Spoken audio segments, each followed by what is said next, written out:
Hello student, तो आज देखते हैं एक्सरसाइज 2.4 और इसमें सबसे पहली चीज़ देखते हैं, फैक्टर थ्योरम के बारे में बात करते हैं। फैक्टर थ्योरम आपकी क्या कहती है कि अगर मान लीजिए कोई एक पॉलिनोमियल पी एक्स है जिसकी डिग्री क्या हो, 1 से मोर देन हो या 1 के इक्वल हो, और वहाँ ए इज अ रियल नंबर। क्या इसका कोई मतलब नहीं, बस आप सब इसका मीनिंग रियल नंबर का आप समझ नहीं पाएंगे। तो बेसिकली आप इतना समझिए, अगर कोई पॉलिनोमियल है जिसकी डिग्री 1 या 1 से मोर देन है, और फिर x माइनस ए, यहाँ ए क्या है, रियल नंबर है, और x minus is a factor of P x. अगर x माइनस ए वो इस पॉलिनोमियल का, कोई भी जो पॉलिनोमियल पी एक्स दी गई होगी उसका फैक्टर्स है x माइनस ए, तो इसका मतलब हुआ कि पी ए की जो वैल्यू है वो जीरो आएगी। That's mean remainder will be zero आएगा। या दूसरी लैंग्वेज में क्या है कि अगर रिमाइंडर जीरो है तो उसका फैक्टर, रिमाइंडर जीरो है तो जो फैक्टर पी एक्स जो पॉलिनोमियल है उसका जो फैक्टर्स होगा वो x माइनस ए होगा। अब इस पर हम बात करते हैं, जैसे एक एग्जांपल से समझते हैं इसको। मान लीजिए जैसे कल हमने एक क्वेश्चंस किया था, उसी बेस पे लेते हैं एग्जामिन। मान लीजिए वेदर, या ऐसे लिखिए चेक वेदर का कल क्वेश्चन हमने किया था, उसी बेस पे check whether x plus 2 is a factor of x cube plus 3x square plus 5x plus 6। मान लीजिए ये आपका क्वेश्चन है और हमें चेक करना है कि x प्लस 2 वो इस पॉलिनोमियल का क्या है, फैक्टर्स है। तो हमने सबसे पहली चीज़ क्या करनी होगी, हमने आपको बताया कि जब भी हम किसी चीज़ को फैक्टर प्रूव करना हो या फैक्टर्स के बारे में जानना हो, तो जो भी हमारा एक्सप्रेशन दिया हो, जो भी टर्म्स दी हो, उसको पहले हम सबसे पहले क्या करेंगे, कंपेयर करेंगे x माइनस ए से। तो अगर यहाँ पे आप देखें तो x माइनस ए, अगर इसको हम कंपेयर करें x प्लस 2 से, x प्लस 2 को x माइनस ए से कंपेयर कर दें, तो यहाँ पे x की जगह पे x ही है, लेकिन a की जो वैल्यू आएगी वो क्या आएगी, -2 आएगी। या हम इसको दूसरी लैंग्वेज में कहें कि अगर जिस टर्म्स को या जिस एक्सप्रेशन को हमें फैक्टर प्रूव करना है उसको अगर हम जीरो को इक्वल रख दें, x plus 2 is equal to zero, तो x की जो वैल्यू आती है, ये इस x की वैल्यू को हम इस पॉलिनोमियल में अगर पुट कर दें, तो इसके पुट करने के बाद जो वैल्यू आएगी -2 की या px की, जिसे हम pa बोलते हैं, अगर x की जगह हम a रख दें, मतलब x की जगह अगर हम -2 पुट कर दें, तो जो p-2 की वैल्यू आएगी वो क्या होगी, अगर जीरो आई तब तो x प्लस 2 फैक्टर्स हो जाएगा, और नहीं आई तो फैक्टर नहीं होगा। या दूसरी लैंग्वेज में हमें ये कहें कि a की वैल्यू यहाँ से हमने कंपेयर करके निकाल दिया, तो यहाँ पे अब हम चेकआउट करते हैं कि p-2, जिसे आप क्या कह सकते हो, pa। क्वेश्चन अगर हम इस थ्योरम के अकॉर्डिंग चलें तो pa a की जगह पे -2 है, डेट्स मीन x की जगह पे जो px था, अगर हम इसको लेट करके चलें, ये इसको अगर हम px लेट कर लें, तो यहाँ पे px की वैल्यू अगर हमने -2 रखें, या हम ये कहते हैं कि pa की जगह p-2 की वैल्यू फाइंड करनी है, तो हमारा क्या आएगा, इस इक्वेशन में पुट करने पे x की जगह पे आप क्या रखेंगे, -2, तो -2 का cube plus 3 -2 square plus 5 -2 plus 6। तो सिंपली अगर आप यहाँ से p-2 की वैल्यू निकालेंगे तो -8 प्लस 12 -10 प्लस 6, और ये सॉल्व करने पे p-2 की जो वैल्यू आएगी जीरो आ जाएगी। यहाँ p-2 जीरो आया, इसका मतलब क्या हुआ कि हमारी जो pa की वैल्यू है वो क्या आ गई, जीरो आ गई। तो अगर हमारा pa जीरो, डेट्स मीन जो हमारा यहाँ इसके अकॉर्डिंग pa है और यहाँ पे p-2 है, x की जो वैल्यू हमने पुट की।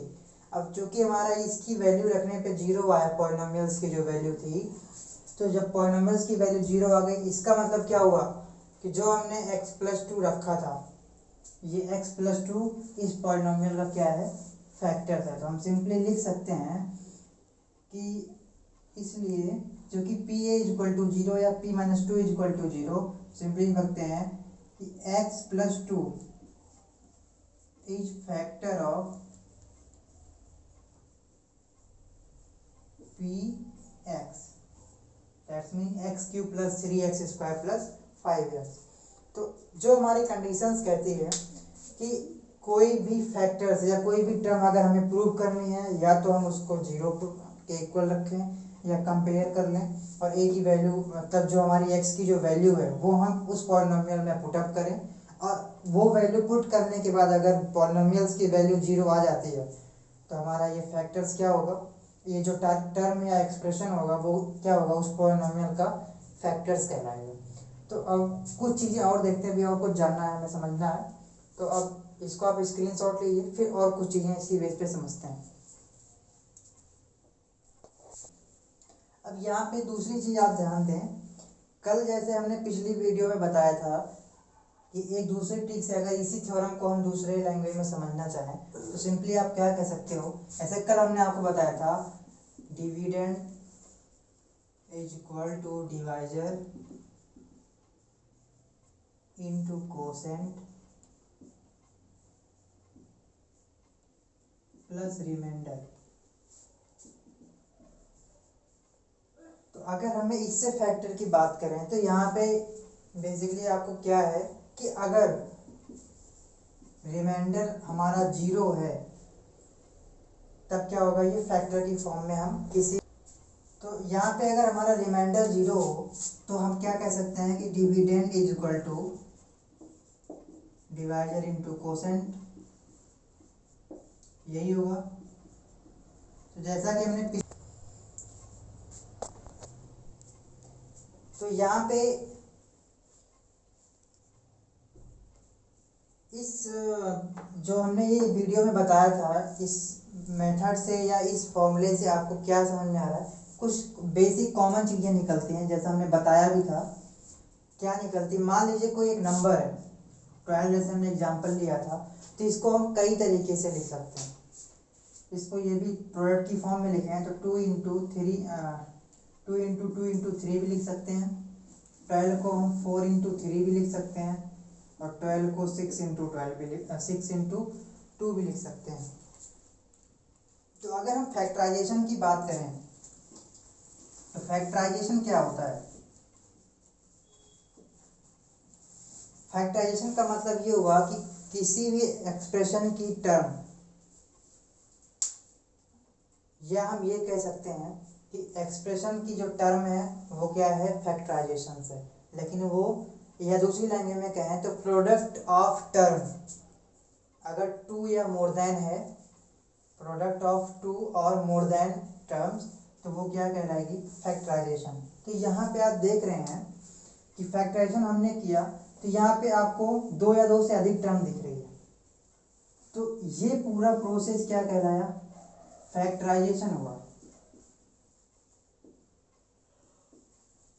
लेकिन अगर हम फैक्टर्स की बात करें तो वो नंबर जो फैक्टराइजेशन में टर्म्स आई, जो नंबर्स हैं, उन नंबर्स को हम क्या बोलेंगे, फैक्टर्स बोलेंगे। तो यहाँ पे ये 2 क्या है, फैक्टर्स है, 3 क्या है, फैक्टर्स है, ऐसे यहाँ 3 फैक्टर है, इसमें 4 फैक्टर हो गया, यहाँ 6 फैक्टर हो गया, और यहाँ 2 फैक्टर हो गया। कहने का मतलब ये कि मल्टीपल में अगर हमने उसको ब्रेक किया 2 या 2 से अधिक टर्म्स में, तो वो पूरा प्रोसेस क्या कहलाया, फैक्टराइजेशन। प्रोसेस क्या हुआ, फैक्टराइजेशन। लेकिन वो जो नंबर्स हैं जो फैक्टराइज की गई हैं, उन नंबर्स को हम क्या बोलते हैं, फैक्टर्स बोलते हैं। तो अगर मैं बात करूं, जैसे अभी हमने नंबर्स की बात की, नंबर्स का फैक्टराइजेशन किया, उसमें हमने फैक्टर्स को जाना, तो सिंपली अगर हम फैक्टर पॉलिनोमियल्स का करें, या फैक्टराइजेशन जो है वो पॉलिनोमियल्स में करना हो, फैक्टराइजेशन पॉलिनोमियल की अगर मैं बात करूं तो इसमें क्या है कि कोई भी पॉलिनोमियल होगा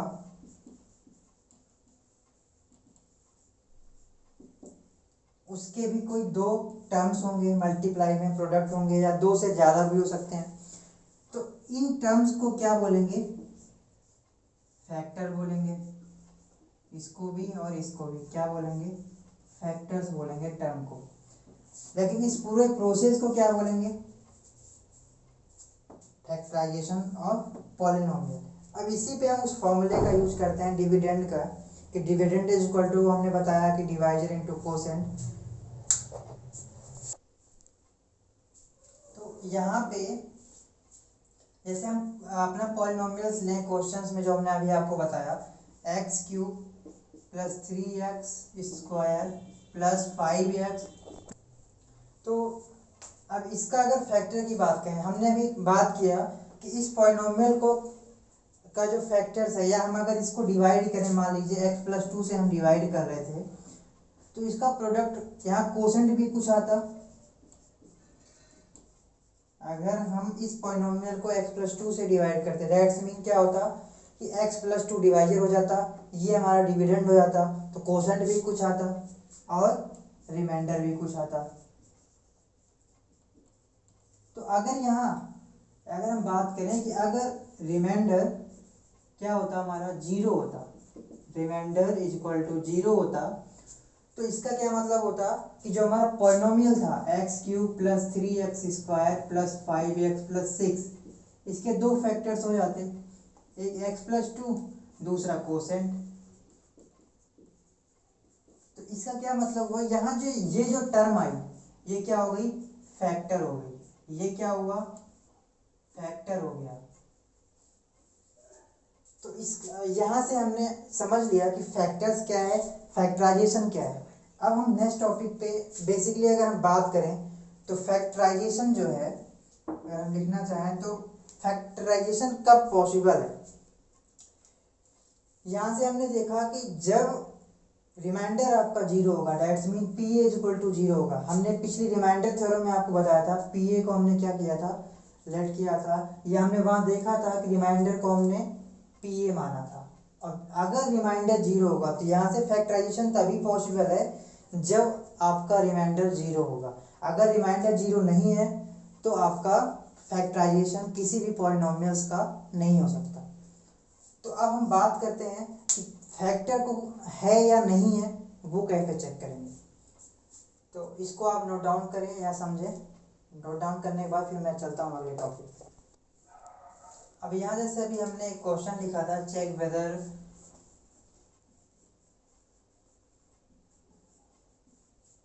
x plus 2 factor of each factor of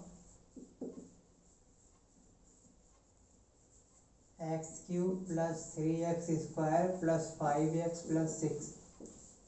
तो इस क्वेश्चन में अगर हम बात करें कि फैक्टर्स की, या रिमाइंडर जीरो कैसे होगा, या फैक्टर हम कैसे प्रूव करेंगे, तो हम उसी, मान लीजिए हमने इसको क्या कर लिया, यहाँ हमने पॉलिनोमियल को px ले लिया, polynomial x cube 3x square plus 5x plus 6, ये आपका पॉलिनोमियल हो गया। तो यहाँ पे अगर हम फॉर्मूले की बात करें, dividend is equal to divisor into quotient plus remainder, हमने ये फॉर्मूला पढ़ा। अब हमने क्या कहा कि x प्लस 2 से हम इसमें अगर डिवाइड कर रहे हैं, तो ये px हमारा क्या होगा? डिविडेंड हो जाएगा। सिंपली हम यहाँ लिख सकते हैं, डिवाइजर क्या, जिससे हम डिवाइड करें, that's mean x plus 2। Quotient हमें अभी पता नहीं है क्योंकि हमने अभी डिवाइड किया ही नहीं है। और रिमाइंडर, यहाँ रिमाइंडर ये भी नहीं पता होगा, डिवाइड अभी तक हुआ नहीं। तो बेसिकली हमें यहाँ क्या करना है, रिमाइंडर को जीरो लाना है। अगर रिमाइंडर जीरो आ जाता है, तभी तो हमारा ये x प्लस 2 फैक्टर होगा। दैट्स मीन ये जो है x प्लस 2 से पूरी तरीके से डिविजिबल होगा। तो यहाँ पे अगर हम देखें, यहाँ रिमाइंडर को जीरो लाने के लिए हमने क्या किया, जो हमारी टर्म थी, जो हमारा एक्सप्रेशन था, उसको हमने x प्लस 2 की जगह पे, अगर यहाँ पे इससे अगर हम कंपेयर करें, तो x प्लस 2 को हमने क्या किया, 0 के बराबर पुट किया और यहाँ से हमने x की वैल्यू क्या निकाल ली, -2। ठीक है, अब ये x इक्वल टू -2 ये पुट कर देते हैं हम इस इक्वेशन में। ये जो हमारा फॉर्मूला है या जो हमारी वैल्यू है इसमें हम पुट कर देते हैं, पुटिंग px। जब हम px में पुट करेंगे या हम इस इक्वेशन में पुट करें तो पुट इन बोथ साइड, ऐसा कर लो आप, दोनों साइड में आप x की वैल्यू -2 पुट करो तो यहाँ से क्या आ जाएगा, -2 cube 3 -2 square plus 5 -2 plus 6 is equal to -2 plus 2 quotient plus remainder. ठीक है, कोसेंट और रिमाइंडर आ गया। तो यहाँ पे अगर मैं बात करूँ तो ये कितना आया, -8 प्लस 12 -10 प्लस 6 और इक्वल में -2 ये 0 हो गया और 0 से मल्टीप्लाई हुआ कोसेंट तो पूरा टर्म 0 और यहाँ रिमाइंडर का पता नहीं है। तो आप यहाँ से अब आप अंदाजा लगाइए, 12 - 8 किया तो हमारा कितना आ गया, +4 आया, 6 और यहाँ +6 और यहाँ -10 तो 6 4 10 -10 0 आ गया। तो बेसिकली आपका जो रिमाइंडर था वो क्या आ गया, हमने 0 प्रूव कर दिया। तो जब रिमाइंडर 0 हो गया तो इसका मतलब हमारी थ्योरम क्या कहती है, अगर रिमाइंडर 0 है तो जो हमारा ये टर्म्स है जिससे हम डिवाइड कर रहे थे ये क्या होगा, फैक्टर्स हो जाएगा। तो इसका मतलब हुआ x plus 2 is factors of px, या पॉलिनोमियल आप लिख सकते हो, और x cube plus 3x square plus 5x plus 6 इसका क्या है, फैक्टर्स है। तो अब हम समझते हैं कि कैसे हम किसी भी फैक्टर्स को फाइंड आउट करेंगे। तो उसके लिए आप 1-2 स्टेप याद रखिए, इसको आप नोट डाउन कीजिए, फिर हम आगे बताते हैं। तो यहाँ पे कि हम अगर यहाँ पे बात करें कि हम फैक्टर्स को फाइंड कैसे करेंगे या निकालेंगे या कैसे जानेंगे, तो यहाँ आपको 2 स्टेप याद रखना है। जिस एक्सप्रेशन को फैक्टर प्रूव करना है उसमें क्या करना है, जैसे हमने x प्लस 2 को फैक्टर प्रूव करना था तो हम x प्लस 2 को सबसे पहले काम क्या करेंगे, 0 को इक्वल रखेंगे।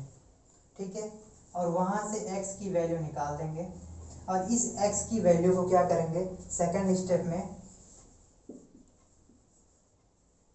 स्टेप 1 था ये, स्टेप 2 में हम क्या करेंगे, जो x की वैल्यू आई उस पॉलिनोमियल में पुट करेंगे। इसका मतलब क्या हुआ कि हम p-2 निकालेंगे, उस जो भी पॉलिनोमियल हमारा x³ plus 3x square plus 5x था प्लस 6, उस पॉलिनोमियल में हम x की जगह पे 2 रखेंगे। इसका मतलब जहाँ px था वहाँ x की जगह हमने -2 पुटअप किया और अगर इसकी वैल्यू 0 आई तो यहाँ पे स्टेप 2 में हमने क्या बताया कि अगर यहाँ पे अगर हम सिंपल सी बात करें, फॉर्मूले की बात करें तो हम सबसे पहला काम क्या करेंगे, स्टेप 1 में जिस टर्म को निकालना है, जिस एक्सप्रेशन को हमें फैक्टर प्रूव करना है उसको हम 0 को इक्वल रखेंगे, वहाँ से x की वैल्यू निकालेंगे और फिर उस x की वैल्यू को हम पॉलिनोमियल में पुट करेंगे। दैट्स मीन सेकंड स्टेप में हम pa की वैल्यू निकालेंगे और अगर pa की वैल्यू 0 आई, इफ, या हम सिंपल लिख सकते हैं if pa is equal to 0, then इसका मतलब क्या हुआ